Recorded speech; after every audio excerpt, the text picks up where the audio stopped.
काले जरकान के इलाज में कोई आसान सी जड़ी बूटी बता दें। हीपाटाइटिस है तो उसके लिए सबसे आसान तरीन जड़ी बूटी हल्दी है। हल्दी को ना भूलिए, इसको मामूली ना समझें। ये मामूली जड़ नहीं है, इसके एक नहीं 20 फवायद हैं। और सबसे बड़ा फायदा जो है ना, वो ये जिगर की हिफाजत करती है।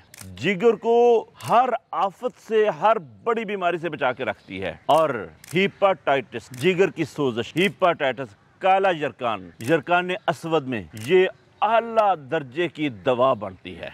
हल्दी पाउडर पीस कर कैप्सूल में फीड कर लें, भर लें। कैप्सूल 250 mg, अगर नौजवान टीन एज है पेशेंट की तो ये मिकदार। अगर इससे अबव उम्र का है तो 0 साइज कैप्सूल 500 mg का कैप्सूल ये इस्तेमाल करवाएं। सुबह दोपहर शाम दिन में 3 मरतबा ये इस्तेमाल करवाएं, ताज़ा पानी के साथ। अगर मरीज नफ्सियाती हो तो मरीज को ना बताएं, उसको दिखाएं भी ना। उससे कहें कि ये हमने बहुत ही महंगी मेडिसिन लेकर आए हैं। उसको साफ सुथरी पैकिंग के अंदर ये मेडिसिन खिलाना शुरू कर दें। देखना चंद ही दिनों के अंदर अंदर उसको बहुत ही अच्छा रिजल्ट मिलेगा। रिपोर्टें साफ होना शुरू हो जाएंगी, रिपोर्टें बेहतर होना शुरू हो जाएंगी इंशाल्लाह।